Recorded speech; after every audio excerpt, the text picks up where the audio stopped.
빌립보서 강의 네 번째 시간으로 인격과 신앙의 성숙을 위하여 기도합시다, 그런 주제로 말씀을 전하겠습니다. 여러분, 기도 많이 하세요? 요즘 하시는 거예요, 안 하시는 거예요? 기도 많이 하세요, 안 하세요? 기도 많이 하셔야 돼요, 여러분. 네. 하나님이 도와주셔야 됩니다. 하나님이 능력 주시고 힘 주시고 지혜 주셔야 돼요. 우리가 기도를 많이 해야 되는데, 특별히 기도를 할 때에 우리가 이제 하나님께 무엇을 달라고도 기도하고 뭐 여러 가지를 위해서 기도하겠지만은, 특별히 오늘 말씀을 우리가 이제 공부하면서 오늘 제가 설교할 내용들을 위해서 기도해야 됩니다. 자기 자신을 위한 기도인데, 자기의 신앙과 인격을 위해서 많이 기도해야 돼요. 사람들이 참 변하지 않습니다. 우리가 예수님을 믿은 다음에는 예수님을 닮은 인격과 품성을 가진 사람으로 사람이 변화되어야 되는데, 사람이 변화되지가 않아요. 예수 교회를 오래 다녀도. 우리가 기도할 때에도 이런저런 하나님 앞에 달라는 기도는 많이 하는데 자기의 변화에 대해서 이렇게 잘 기도하지 않습니다. 그래서 오늘 말씀을 들으면서 이 바울이 기도한 내용인데, 바울이 기도한 내용은 우리가 기도해야 될 내용이고 또 하나님 우리에게 원하시는 그런 내용이에요. 그래서 오늘 말씀을 듣고 여러분 인격과 성품이 주님 닮은 여러분 되기를 주의 이름으로 축복합니다. 자, 세 가지를 기도했어요. 세 가지를, 바울이 세 가지를 기도합니다. 우리 그리스도인들이 예수님의 인격과 성품을 닮은 그리스도인이 되어가지고, 첫째는 사랑이 풍성해지고, 뭐가 풍성한 사람이 되라고요? 사랑이 풍성한 사람이 되고, 두 번째는 인격과 성품이 훌륭한 사람이 되고, 인간이 좋은 인간이 좋은 거죠.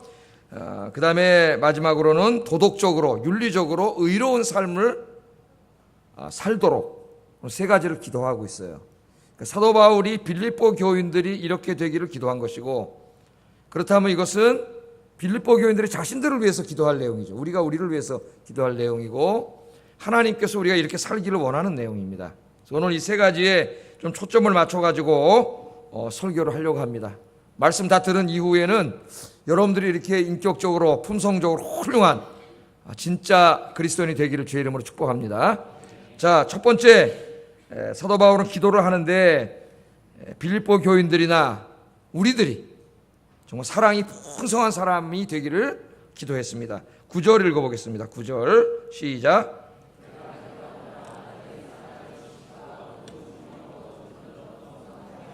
내가 기도하노라, 이렇게 시작하잖아요. 그러니까 기도하는 내용이에요. 내가 기도하노라. 뭘 기도했습니까? 너희 사랑이 점점 더 풍성해지기를. 빌립보 교회는 사랑이 많은 교회예요. 우리 이제까지 공부했죠. 자기도 가난한데 바울의 사랑을 베풀고, 바울이 개척한 교회 중에 훌륭한 교회예요. 그러나 인간이 모인 곳에는 부족함이 항상 있습니다. 빌립보 교회 안에도 약간의 그 공동체 안에 문제도 생기고 그랬어요. 그런 것을 염두에 두고 바울이 이야기하는데, 사랑이 있다는 거예요. 너희가 사랑을 하는 데서 이렇게 부족함이 없어요. 그런데 무엇을 위해서 기도하냐면은, 너희의 사랑이 점점 더 풍성해지도록 내가 기도한다, 그렇게 기도하는 거예요. 그러니까 하나님께서 뭘 원하세요? 우리 아영교회에 우리 여러분들의 사랑이 어떻게 되기를 원하세요? 점점 더 풍성해지기를 원하세요. 근데 이 사랑이 풍성해지려면은 어떻게 해야 되느냐 하면은 그걸 가르쳐 줍니다. 뭘로? 성경 말씀 보세요. 지식과 총명으로, 그래요. 지식과 총명으로 점점 더 풍성해지기를 기도한다, 그렇게 이야기합니다. 여기에 지식이라고 하는 말은 에피그노시스라고 하는 말인데, 우리말로 지식이라 그랬어요. 그러니까 일반적인 지식이 아니라 어떤 것에 대한 아주 그 심오하고 깊은 지식이에요. 자, 예를 들어서 여기 이 컵이 하나 있습니다. 그냥 일반적인 지식은 뭐예요? 컵이죠, 컵. 다 아시잖아요, 여러분. 컵이에요, 주발이에요? 컵이잖아요. 여러분 다 아세요. 일반적인 지식이에요. 그러나 이 에피그노시스는 그 정도 지식을 말하는 게 아니라, 이게 크리스탈로 만들어졌고 또 머그예요. 여기 잔이 있어요, 여기. 여기 꼬다리가 있는 걸 뭐라 그래요? 머그라 그러죠, 머그. 우리나라 사람들은 또 잔자를 또 붙여요, 거기다가. 머그잔. 근데 사실은 이걸 먹으라 해요, 먹고. 역전 앞이나 다 똑같은 거예요. 크리스탈로 탁 만들어서 동그랗고, 이게 가격은 얼마고, 제조회사는 어디고, 이렇게 자세히 아는 지식, 이게 에피그노시스예요. 오늘 여기 지식. 이 지식이란 말이 그런 말이에요. 그런 지식을 말해요. 그러니까 여기 본문에서는 뭐에 대한 지식이에요? 기독교의 사랑에 대한 지식이에요. 기독교의 사랑이 무엇이냐 하는 겁니다. 무엇이냐? 기독교의 사랑이 어떤 사랑입니까, 여러분?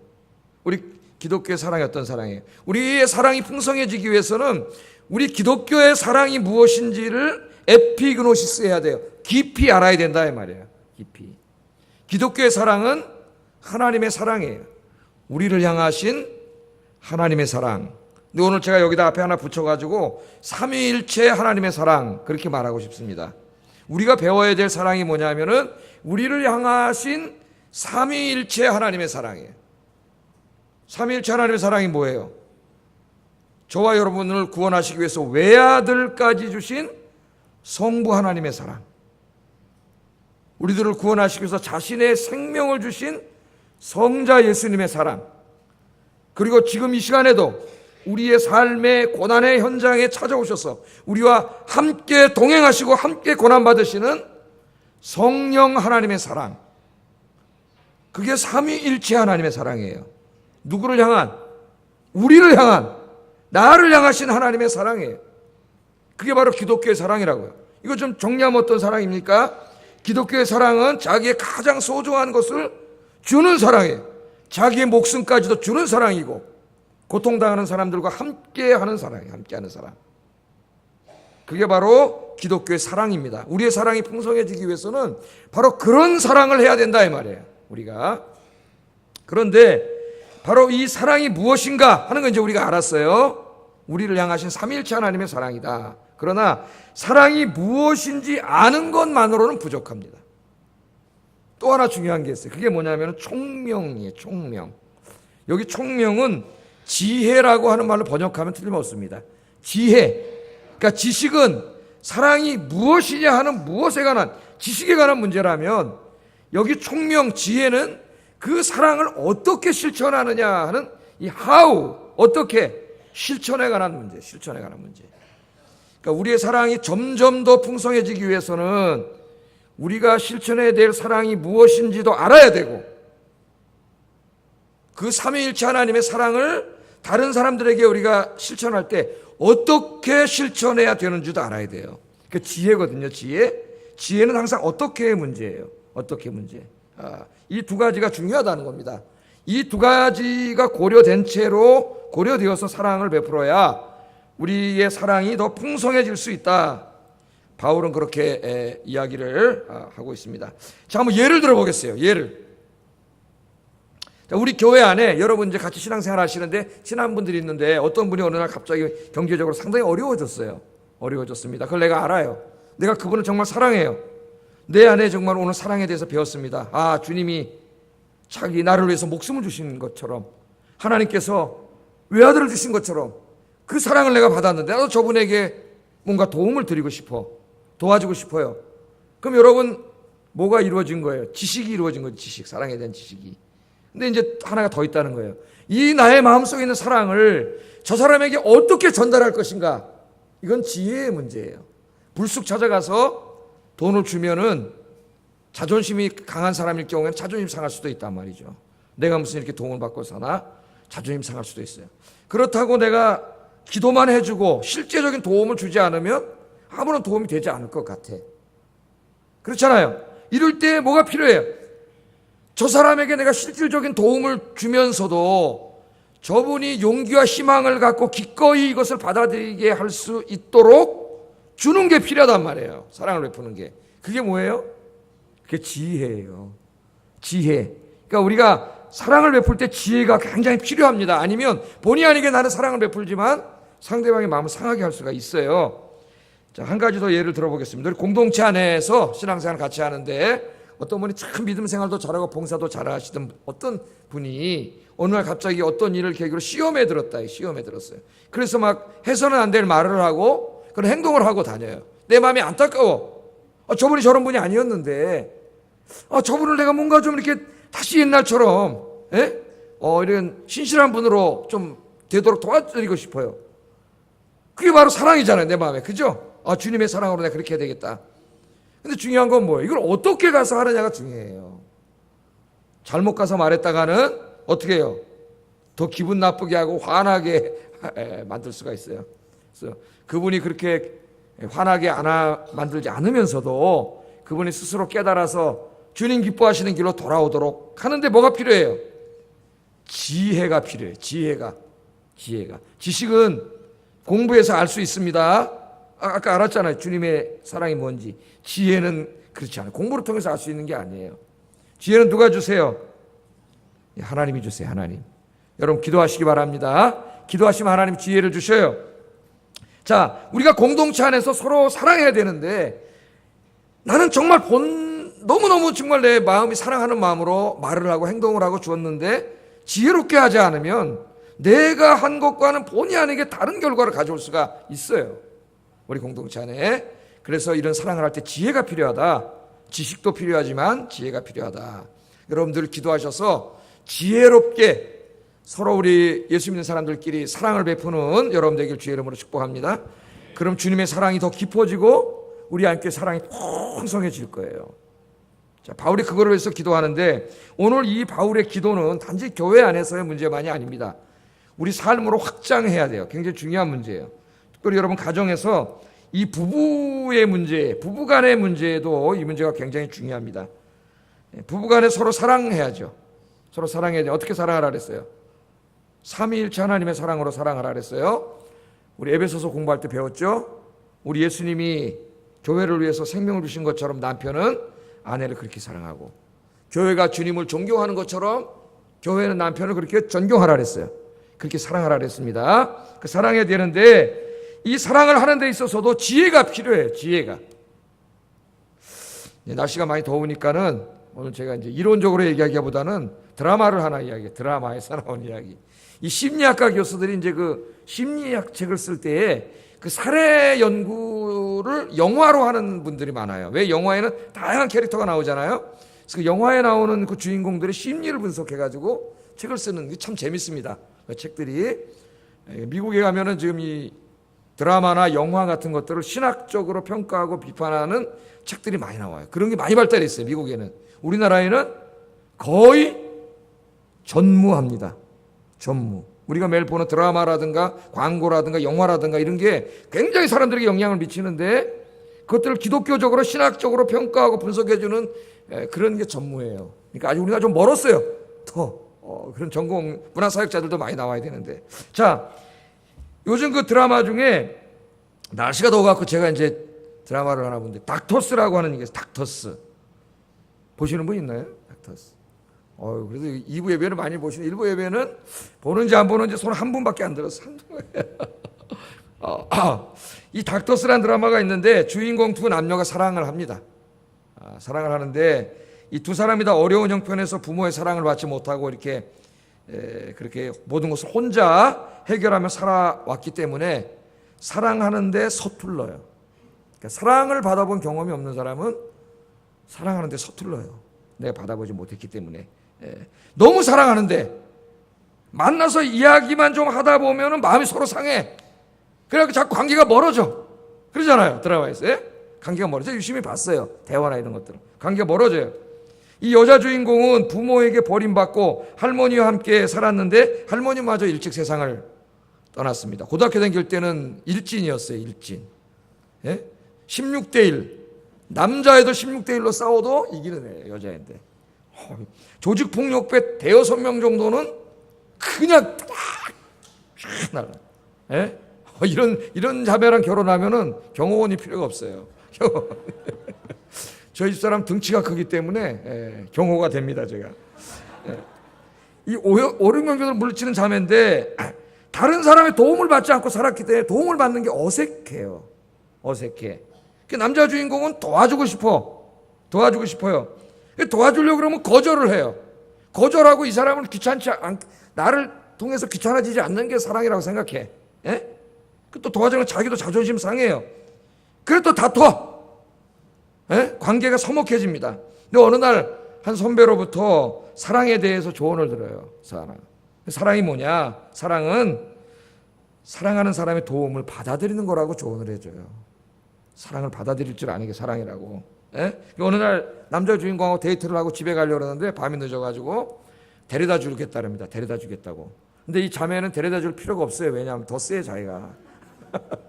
오히려 남자를 걱정해야 돼. 대여섯 명 와봐야 그냥 날아가기 때문에. 그러니까 모든 걸 자기가 해결했기 때문에 순간적으로 거절을 해요. 거절하고 그냥 가게 하는 게 사랑이라고 생각해. 자기는 편하게 가게 하는 게. 근데 그 선배의 말이 딱 생각나는 거예요. 사랑은 어떻게 하는 거라고요? 사랑하는 사람의 도움을 받아들여 주는 거야. 그 지혜가 딱 생긴 거야. 아, 그게 아니지. 그래서 얼른 고칩니다.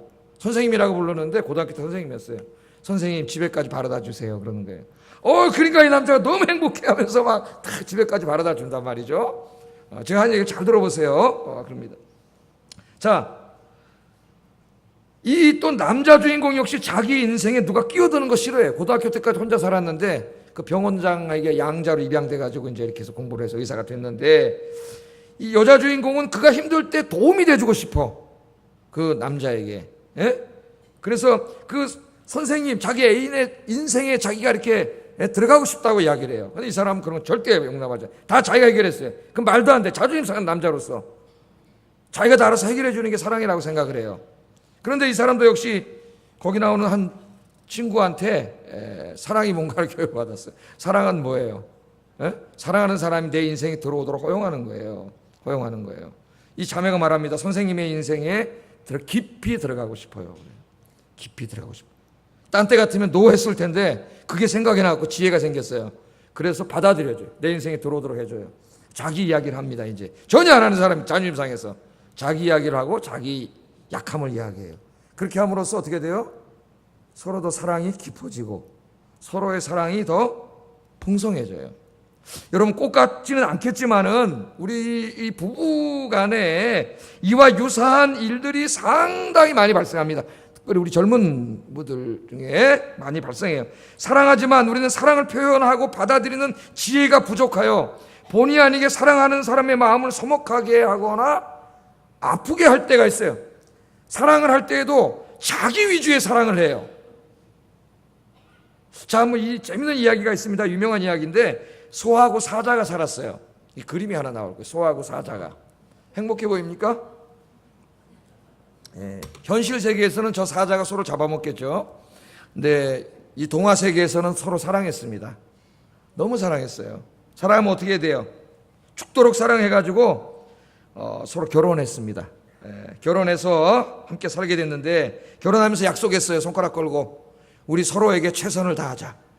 최선을 다하자. 결혼할 때 다 그러잖아요. 당신 손에 물 하나 한 방울 안 묻히게 해줄게. 다 거짓말이에요.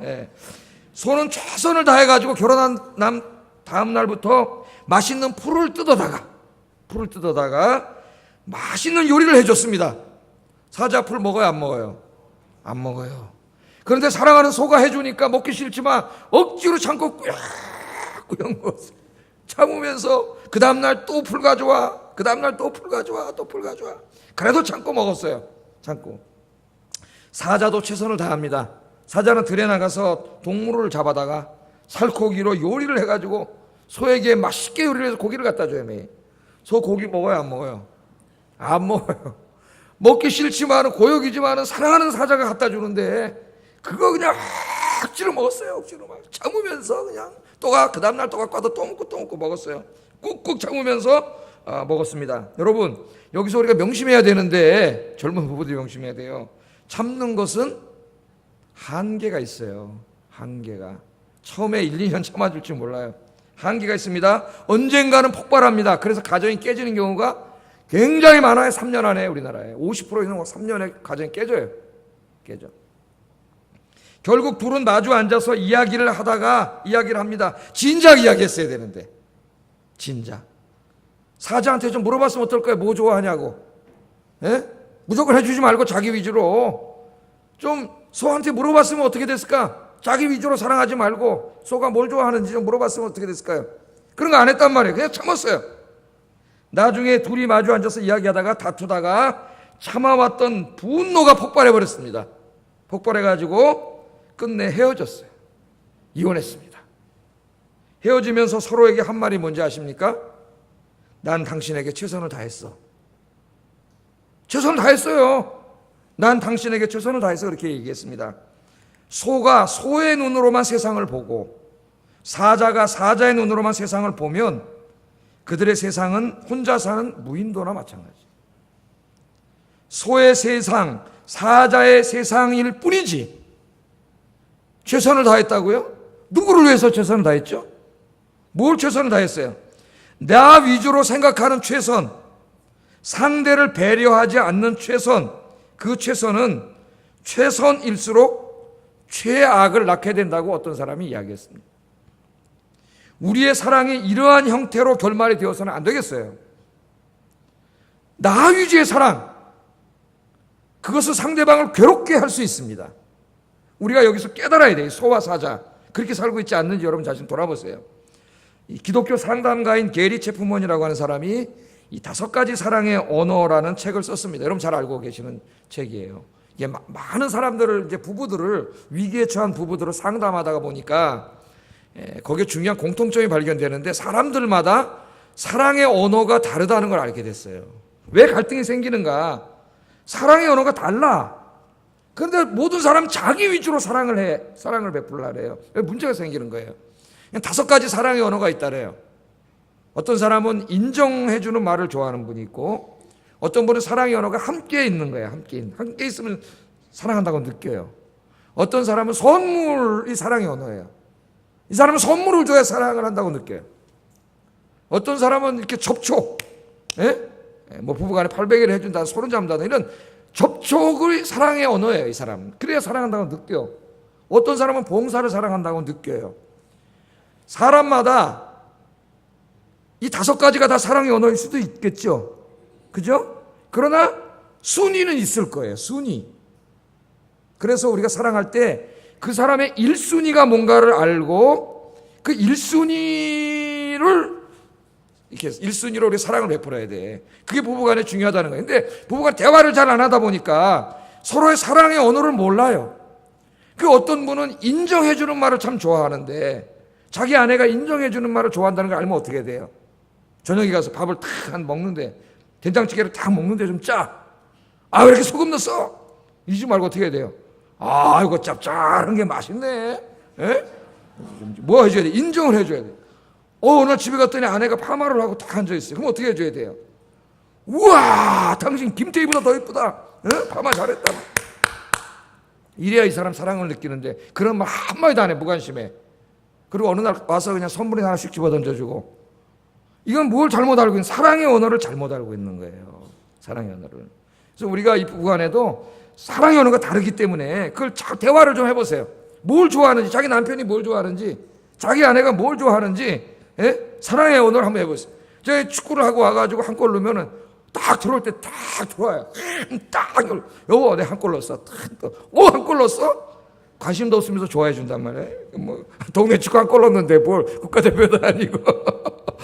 좋은 거예요. 그걸 안다면 내가 좋아하면 좋아하는 걸 안단 말이죠.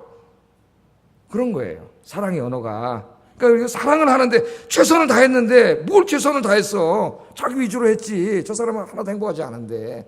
여러분, 그래서 사랑하는데 뭐가 필요해요? 지혜가 필요해요. 지혜가. 이 지혜는 제가 아까 말씀드렸지만은 첫째는 하나님이 주세요. 그래서 여러분 데이트하는 우리 친구들도 있고 부부들도 기도하세요. 기도하면은 자기가 가지고 있는 그 사랑을 지혜롭게, 저 사람이 행복하게 해야지 자기만 좋아서 하면 뭐해요? 사랑할 수 있고, 2번째 중요한 게 있는데 그거는 뭐냐면은 바로 배려심이에요. 배려심. 나 위주의 사랑을 하지 마세요. 다른 사람의 입장, 저 사람의 관점에서 한번 보라고. 그 사람이 뭘 좋아하는지. 그런 배려심을 갖게 되면은 지혜가 생겨요.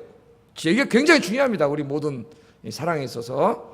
우린 내 멋대로 뭐, 내 사랑이 아이가. 사랑 아이가 못 쳤다는 거야. 여자는 사랑을 못 느끼는데. 사랑, 여보, 이래야 좋아하는데. 내 사랑 아이가. 안 되는 거예요. 아, 우리 아내는 이렇게 다정다감한 걸 좋아하는구나. 그럼 어떻게 해야 돼요? 바꿔야지, 자기가 사랑의 언어를. 그 지혜예요. 왜? 나 위주의 사랑을 하면 그런 지혜가 안 생겨. 자기밖에 모르기 때문에. 내 사랑했는데. 내가 뭐 돈도 벌어다 줬는데. 다 사줬는데. 그거 사랑을 못 느끼는데. 우리 드라마에서 많이 보잖아요. 예? 그러나 상대방을 배려하기 시작하면은 상대방이 뭘 좋아하는지 사랑의 언어가 보여요. 그 지혜가 돼요. 여러분, 부부가, 가정이 그렇게 주님 안에서 행복한 가정, 사랑이 더 풍성해지는 가정이 되기를 주의 이름으로 축복합니다. 그래서 평생 살았는데 평생 왼수가 되면 안 되잖아요. 예? 천생연분 살아야지. 자, 이게 부모 자식 간에도 마찬가지예요. 부모 자식에도 굉장히 중요해요. 이 지식과 총명으로 사랑하는 게 중요하다고, 부모 자식 간에도. 극소수의 문제 있는 부모들을 제외하고는 자기 자식을 사랑하지 않는 부모는 없습니다. 부모는 자식을 사랑합니다. 아주 극진히 사랑해. 돈 벌어가지고 대부분 자식을 위해서 다 씁니다. 3분의 1을 자식을 위해서 쓴다 그래요. 예? 부모님들이.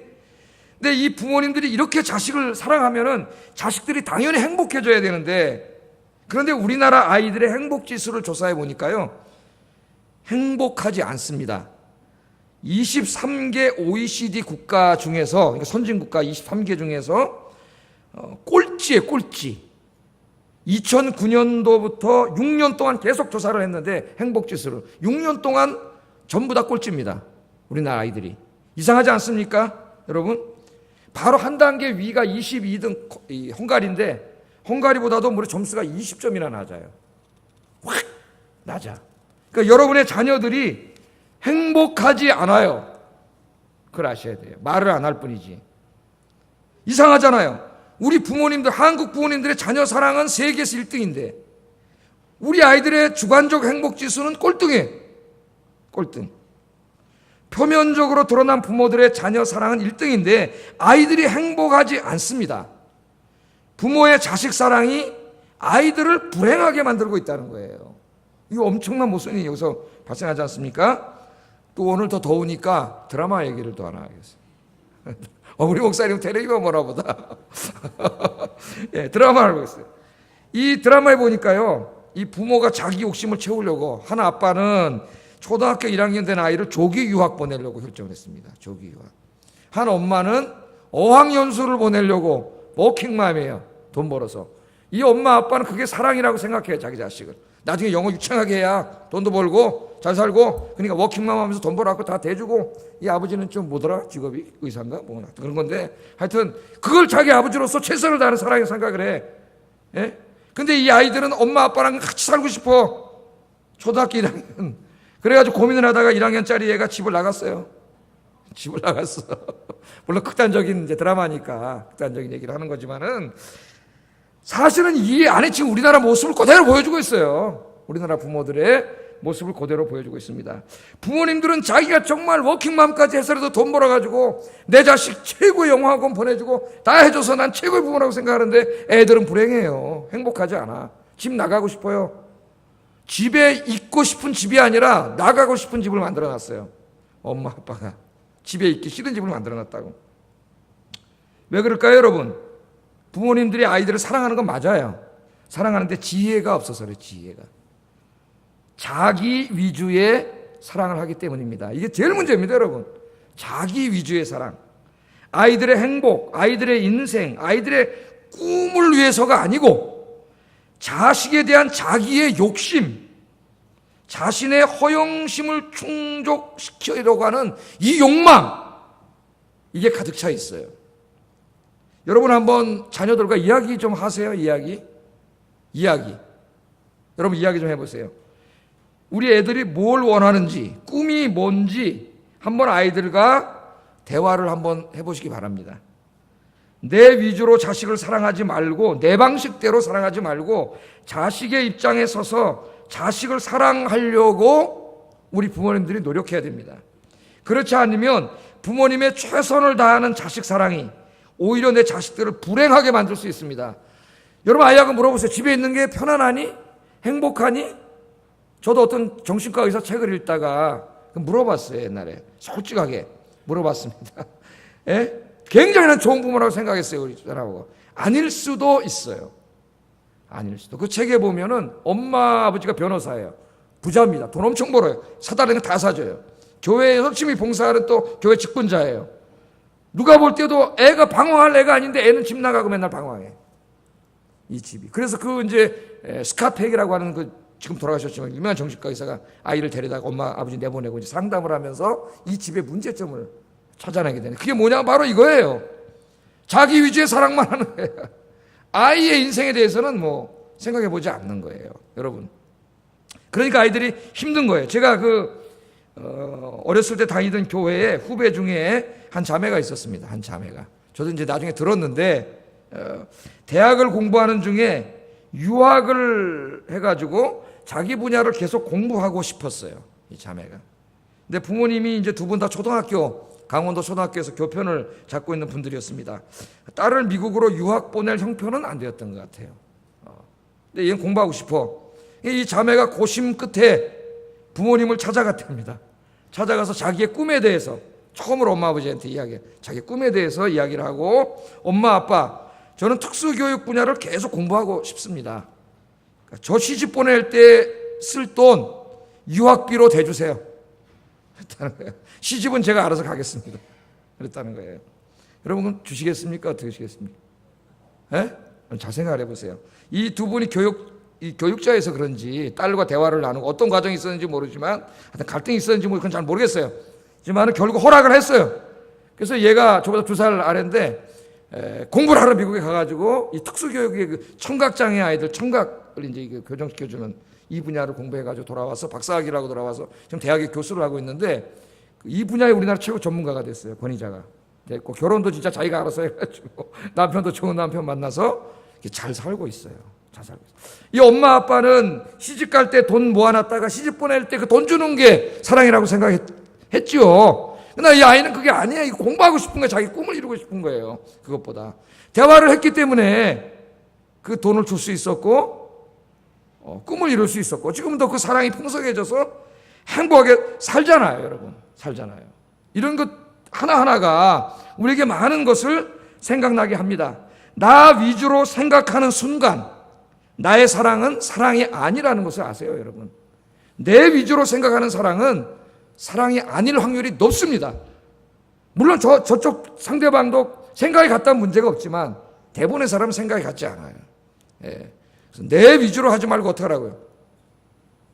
최선을 다하면 뭐해? 맨날 고기만 갖다 줬는데 이 소가 어떻게 살아요?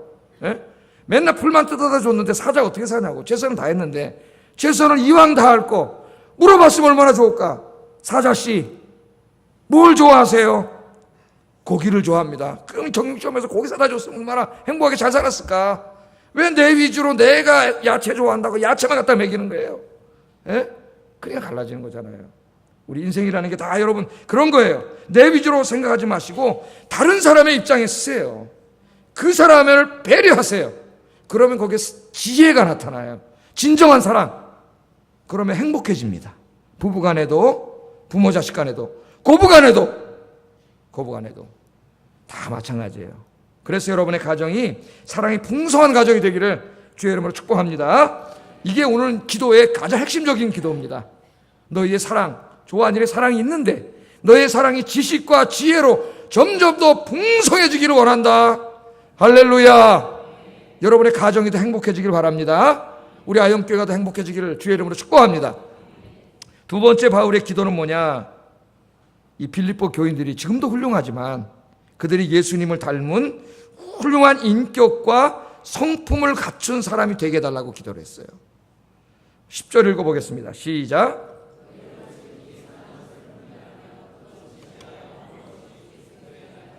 아멘. 너희의 지극히 선한 것, 그건 하나님이 기뻐하시는 것이에요. 선한 것을 분별하라는 말은 하나님이 기뻐하시는 것이 무엇인가를 잘 점검해서 찾으라는 거예요. 연구하면 나오잖아요. 그죠? 하나님 기뻐하시는 걸 잘 찾고, 또 진실하여 허물 없이 그리스도의 날까지 이루고. 진실하다는 말은 흠이 없는 겁니다. 흠이 없는 거예요. 허물 없이는 우리말로 다 번역하다 보니까 좀 뉘앙스가 죽어버렸는데, 허물하다는 말은 헬라어에서 이렇게 남들 앞에 자꾸 이렇게 걸어가는데 돌멩이 갖다 놓으면 어떻게 돼요? 걸려 넘어지잖아요. 남 앞에 자꾸 걸림돌이 되고 말 한마디 해도 남을 힘들게 하고 자꾸 상처를 주고 이런 행동이에요. 그러니까 여기 그런 거 하지 말라는 거예요. 한마디로 말하면 뭡니까? 인격과 성품이 훌륭한 사람이 되라는 거. 언제까지? 그리스도의 날까지. 주님이 오시는 그날까지. 여러분 생각을 해보세요. 지금 빌립보 교인들이 극심한 가난 가운데 있다 그랬죠. 환난과 핍박 가운데 있다 그랬죠. 그럼 저 같은 목회자면 그런 부분들을 위해서 좀 경제적인 부를 주세요 뭐 이렇게 기도해 줄 텐데, 바울은 그런 걸 위해서 기도하지 않네요. 그런 것들은 능히 기독교인으로서 감당해야 될 일이야. 감당해야 될 일. 너희가 이런 어려운 가운데서도 너희 인간이, 하나의 인간이 주님을 닮은 인간이 되어야 된다는 거예요. 그래서 제가 늘 말하잖아요. 가장 큰 칭찬은 당신 참 좋은 사람입니다. 할렐루야. 여러분 옆에 있는 사람들이 당신 참 좋은 사람이다. 난 그게 제일 훌륭한 칭찬이라고 생각해요. 우리가 기도를 하는데 이 부분을 정말 기도하지 않습니다. 여러분 자신을 돌아보세요. 자기가 괜찮은 것 같아요? 전만의 말씀이에요. 자기 반성이 없으면 성숙하지 못해요. 자기를 돌아보세요. 내 성품, 내 인격, 내 언어 생활 돌아보세요. 기도하세요. 오늘부터. 바울이 대신 기도해 줬는데 여러분들 기도하셔서 정말 주님 오실 때까지 점점 예수님 닮아가는 사람, 진짜 인간, 하나님의 형상을 보여주는 인간, 그런 인간이 되시기를 주의 이름으로 축복합니다. 마지막으로 바울은 빌립보인들을 위해서 기도하면서, 자, 그렇게 좋은 인간이 되면 당연히 어떻게 되겠어요? 삶이 변하겠죠. 그들의 삶에 의의 열매가 가득하도록 기도를 했어요. 11절 같이 읽어보겠습니다. 시작.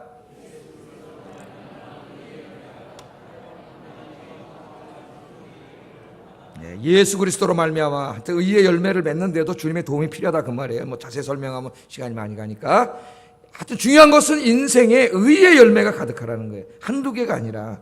그러니까 여러분이 살아가는 모든 삶의 분야에서 정직하게 의롭게 살아서 그 의의 열매가 가득한 인생이 되라. 거짓말하지 말고, 남 속이지 말고, 남 자꾸 아프게 하지 말고, 의로운 삶을 살아서 그런 열매가 많아지라는 거예요. 제가 얼마 전에 그 독일의 유소년 축구교실 다큐멘터리를 본 적이 있습니다. 유소년 축구. 그래서 내가 우리 그 아연 축구 선교단 밴드에다 올려놨어요. 한번 보라고. 봤는지 안 봤는지 모르겠는데, 자, 아이들이 주말에 감독과 부모님들과 함께 운동장에 나와서 축구를 하죠. 요새는 우리나라도 그래요. 옛날에 이제 학교에서 뭐 축구부가 있어가지고 막 초등학교 애들 했는데, 요새는 보니까 주말에 이제 저희도 운동하는데 거기 데리고 나와요. 코치랑 해서 시합을 하고 막 이렇게 하더라고요. 근데 우리나라 엄마 아빠들의 그 모습을 보면은 우리 아들이 축구해갖고 전부 박지성이를 만들려고 그래요. 박지성이를. 돈 엄청 많이 벌잖아요. 예? 그래갖고 막 그 엄청납니다. 막 그거 막 있잖아. 극성 막, 예? 우리 안 잘해야 되고. 이런데 여기 독일 축구 교실을 보니까 전혀 달라요. 물론 여기도 엄마 아버지가 와요. 애들 데리고. 코치도 오고 관계자도 와. 시합을 해요. 시합을 하는데 이 경기에 주심이 없습니다. 주심이 없으면 어떻게 될까요? 주심이 있어도 싸우는데. 예? 주심 말에 복종 안 하고 싸우는데. 주심이 없어요. 그냥 물어봐요. 왜 여기 게임에 주심이 없습니까? 일부러 주심을 두지 않아요. 아이들 축구에는. 왜? 정직을 가리키기 위해서라는 거예요. 정직. 그러니까 독일 사람들이 달라요. 우리보다 훨씬 수준이 높아요. 우리 엄마들이 배워야 돼. 우리 엄마들이 아이들 사랑하는데 지혜가 부족해가지고 사랑의 농도는 1등인데 지혜는 꼴등이야. 그래서 OECD 국가 중에 꼴등이에요. 아이들 불행하게 만들어요. 그 사랑의 농도가 아이들을 힘들게 만드는 거예요. 자, 아이들이 축구를 합니다. 막 축구를 하는데 자기가 반칙을 했어요. 그러면 이 아이가 손을 들어서 자기가 반칙했다고 이야기해야 돼요. 애들이 다 손을 들더라고. 내가 반칙했다고 손을 딱 들어요. 그 자기가 걸어서 넘어뜨렸어. 그럼 손을 들고 가서 미안하다 그러면서 일으켜줘요. 넘어진. 어려서부터 그걸 가르치기 위해서 주심을 두지 않아요. 여기에는. 그런데 경기 내내 모든 아이들이 다 그렇게 해요. 경기 끝날 때까지 아무 문제가 없어요. 부모들도 막 거기서 막 우리나라 보면 저 극성 이런 거 없더라고. 저쪽 애가 잘해도 훌륭한 플레이하면 막 웃으면서 박수 쳐주고 정말 훌륭한 부모님들이에요. 다 교육적이에요. 이 아이들이 그렇게 축구를 해요. 독일 사람들이. 얼마 전에 그 다큐멘터리를 보면서 우리나라의 그 손흥민 선수가 한 얘기가 생각이 났어요. 분데스리가 독일의 프로에 있다가 영국 프로로 갔는데, 이 독일 분데스리가에서 축구를 할 때는 이 축구를 하다가 이제 자기가 걸려서 넘어지면은 자기를 넘어뜨린 선수가 와서 반드시 손을 잡고 일으켜준답니다. 독일은 분데스리가는 일으켜주면서 미안하다는데요. 미안하다고. 그래서 자기도 독일에서 그게 몸에 배가지고 영국에 가서 축구를 하는데 파울을 했을 때 손을 잡고 일으켜주면서 미안하다 그랬대요. 근데 영국에서 계속 축구를 하다 보니까 영국 프리미어 리그는 전 세계에서 다 오잖아요. 뭐 난민이 뭐 아시아 뭐 다 오는데 하여튼 축구 잘한다는 애들은 다 모여 있는데 거기에 여기서 축구를 하는데 그냥 한 대 까였는데도 미안하다 소리도 안 하고 가버린대요. 여기는. 그래서 하는 말이 자기도 맨 처음에 일으켜주면서 미안하다 그랬는데 독일에서 배운 대로 이제 안 그럴랬는데 자기 이제 안 할 거라 그래요. 그런 제가 들었어요. 여러분 우리가 이렇게 말합니다. 정직에서 어떻게 삽니까? 정직하면 성공할 수 있습니까? 그렇게 얘기합니다. 내가 묻고 싶어요. 월드컵 세계에서 제일 우승 많이 한 나라가 어느 나라예요? 독일이에요. 독일 아이들이 그렇게 잘하는 거예요. 예? 그 독일 축구를 보면은 다른 애들은 매너가 달라. 매너가 굉장히 좋아요. 저희가 이제 주말마다 이렇게 축구를 하는데 저도 가서 운동을 하는데 하다 보면 다양한 팀들하고 하는데 이상하게 다른 교회라 하면 교회 팀하고 하면 매너가 안 좋아. 교회가 더 좋아야 되잖아요. 교회 팀 아닌 팀이 더 매너가 좋아요, 오히려. 그 어떤 사람은 교회 다니는 집사님인데도 이렇게 운동하다 살짝 부대꼈는데도 으악! 그러고 넘어지는 사람이 있어요. 나 깜짝 놀랐어. 이렇게 살짝 거드는데 으악! 그러고 넘어. 웃으면서 아 이거 헐리우드 액션 아니요? 아 목사 아픕니다. 막. 아 우리 미안해. 그랬는데 어디서 그런 못된 걸 배운 거예요. 자기가 분명히 공차갖고 나갔는데도 안 맞았다고 또 그게 안 맞았다고. 정직하지가 않아 교인인데 작은 거 하나지만은 그까지 동네 친선 축구에도 그러는데 이 사람이 세상에 나가면 내일부터 어떻게 살까가 뻔히 보여요. 다. 여러분 지금 우리나라 보세요. 이 법조인 비리가 막 일어나가지고 이러는데 제가 뭐 교회하고 얘기는 안 하겠지만 우리나라 제일 유명하다는 어떤 저쪽에 있는 강남의 교회 거기 중직 발음도 안 나오네. 중직. 뭐 이 법조인 성경을 만들어 가지고 막 떠들고 다니고 그냥 유명한 변호사, 검사, 변호사 다 갖춘 사람이에요. 근데 어마어마하게 부정비리 해먹고 걸렸는데 그 사람 도대체 뭘 기도했을까? 그런 생각이 들어요. 교회를 그렇게 오래 다니면서 직분까지 받았는데 뭐 사회 정의를 위해서 무슨 뭐 교회 안에서 법조인 선교회까지 했는데 뭔 생각을 했는지 이해가 안 돼. 왜 여러분 이런 일이 벌어질까요, 여러분? 왜? 가정에서 교회에서 우리가 이기는 거, 성공하는 거, 축복받는 것만 강조했지 의롭게 사는 것, 정직하게 사는 것, 진실하게 사는 것을 가르치지 못했어요. 목사로서 우리 반성해야 됩니다. 목사들이 뭘 주님 앞에 가서 돈 벌고 성공하고 축복받고 맨날 이런 얘기만 했지 진짜 그 사람이 사회에 나가서 주님 믿는 사람답게는 바울이 기도한 것처럼 의의 열매가 풍성하도록 기도했냐 이거예요. 그렇게 가르쳤냐 이거예요. 축복받아서 돈 많이 벌어 교회 헌금 많이 내고 뭐 이랬지. 여러분 여기 지금 극심한 가난 가운데 있는 사람들한테 돈 많이 버세요 그게 아니라 의의 열매가 가득하세요 이렇게 기도하잖아요. 쳐다보고 많이 반성합니다. 목사로서 우리 아영교 성도 여러분 우리 예수님 뭐라 그러셨어요? 마태복음 5장 16절 읽어보겠습니다. 시작.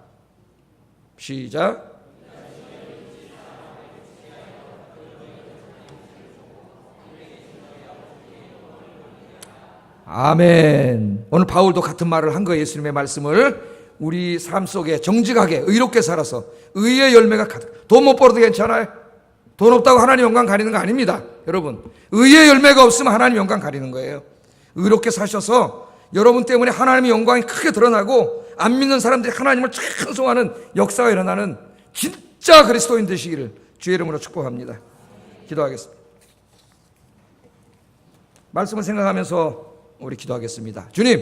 주님의 인격과 신앙을 닮은 사람으로서 정말 주님의 지식과 지혜로 사랑을 실천하고 인격적으로 흠이 없는 주님 닮은 인간이 되고 정직과 의의 열매를 맺는 삶을 살게 하소서 기도하겠습니다. 사랑하시는 하나님 감사합니다. 오늘도 빌립보서 말씀을 통해